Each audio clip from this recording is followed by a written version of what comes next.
friends, welcome back to my channel and welcome to my January wrap-up. So I actually have my Owl Crate journal here and I think it's going to be really beneficial when doing these wrap-ups because there's actually a monthly wrap-up section. So just some stats for the month. I read 9 books and then 7 graphic novel or manga format. I also read genres in fantasy, contemporary, and manga. I don't know if that's a side genre. Total pages read were 5,138. So let's just jump into my reviews, what I read, all that good stuff. We'll start with the manga / graphic novels. So in the month of January, I read volumes 9 through 12 of Our in High School Host Club. I am trying to just power through this series. I'm enjoying it enough to continue the series, but not enough to claim it as one of my favorite manga or buy the set. It tells the story of Haruhi, who is a female, and she goes into this host club by accident and breaks a vase that actually costs more than her tuition. So in exchange for paying for that vase to be replaced or like fixed, she has to take on the persona of a male and join the host club and host these guests in her persona of the male. But we're actually getting a little bit more backstory to these characters and there's a little bit more like actual plot going out throughout the volumes, whereas before it was just kind of short stories and didn't really make sense. There's still the short story element, but it's a little more like tied together now. I gave a few of them 4-star, but on the whole the series is pretty much a 3-star to me. Next, I finished volumes 7 and 8 of Dengeki Daisy.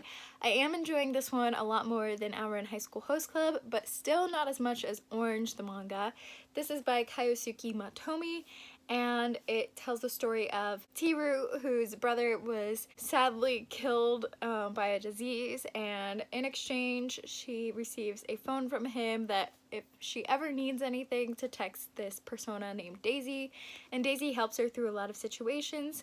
However, it is discovered pretty early on that Daisy is this janitor at her school who she has been a slave to.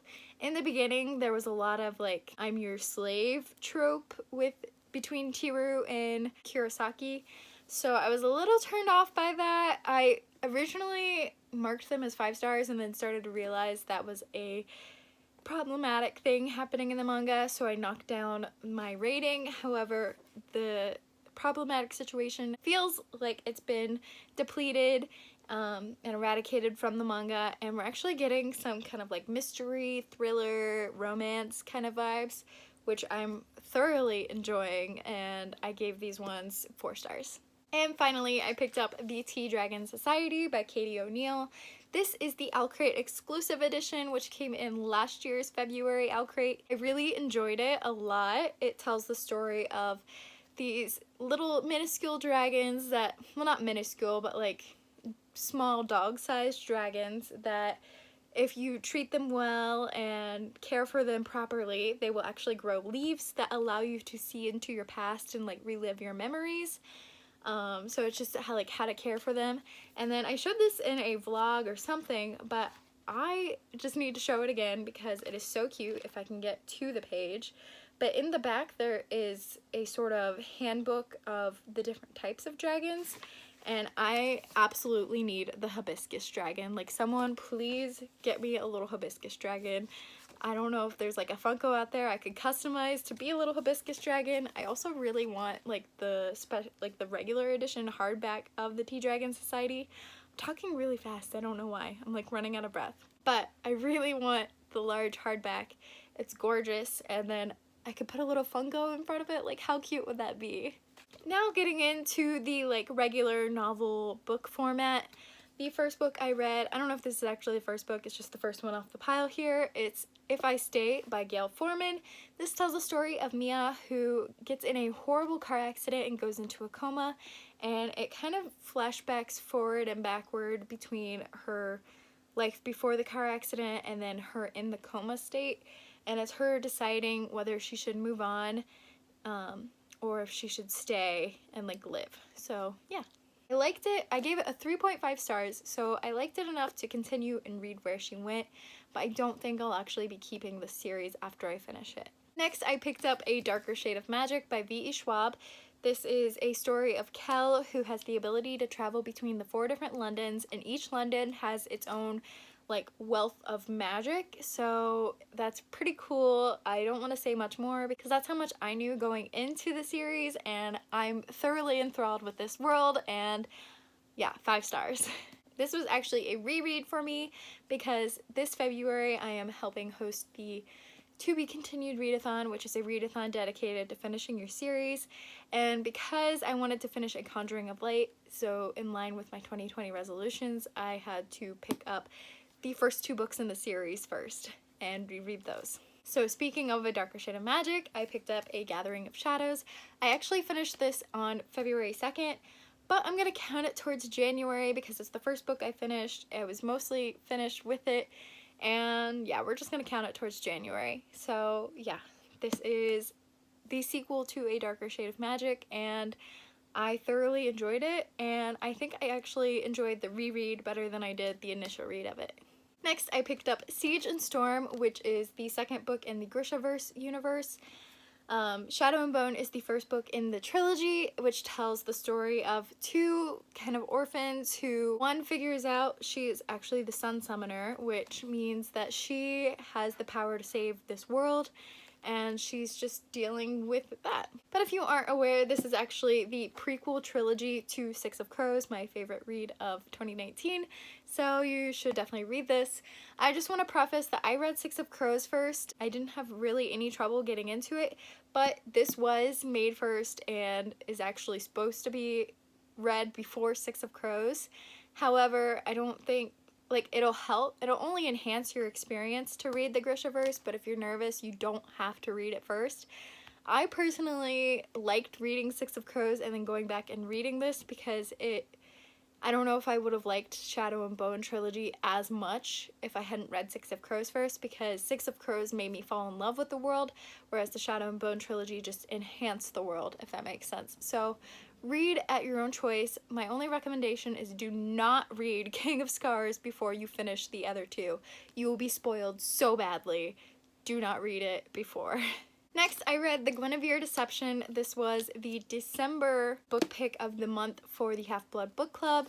This is a retelling of King Arthur, and I loved it. Like, it got me completely hooked on Arthurian lore. 5 out of 5 stars. There's a lot of tabs going on in here, and I just thoroughly enjoyed it.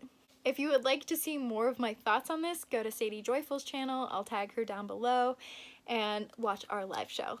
Next, I reread One Dark Throne. Why do I keep saying that? 3 Dark Crowns, which is the story of 3 triplets who each have magical powers. They're separated at a young age and raised to hate each other, and then they're brought back together and they have to fight to the death to discover who will be the one true queen. I mean, how awesome is that synopsis? I love 3 Dark Crowns. This was my reread of it and I loved it even more. So yeah, I'm going to be reading the whole series hopefully in February. Speaking of rereads, I read Crown of Feathers for the 3rd time. I'm sure you guys are sick of hearing about this book, but I just love it so much. This is Crown of Feathers by Nikki Pal Prato, and I annotated it. You can see I annotated the heck out of it. Yeah. I don't want to like bore you guys talking about it again, but yeah, Crown of Feathers. Next, I read House of Salt and Sorrows, which is a retelling of the 12 Dancing Princesses. My only recollection or knowledge of the 12 Dancing Princesses was from the Barbie movie, so it was really interesting to go into this seeing if I could like point out some of the plot storyline kind of things and understand them. This book was so good.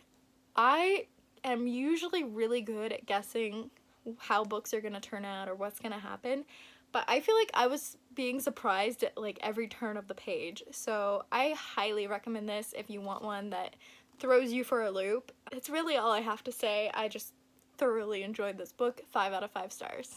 And lastly, I read The Starless Sea by Erin Morgenstern, which tells the story of Zachary, who is a college student in college.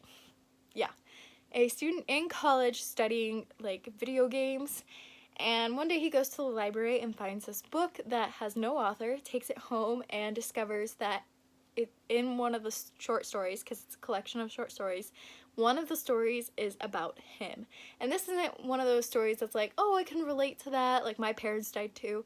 No, this story is like something that very detailed. He knows it happened to him. And it sends him on this quest to discover who the author is, what it's about, all those kind of things. And he discovers this underground library. There's a lot of like magical realism, or like trying to figure out what's fact, what's fiction.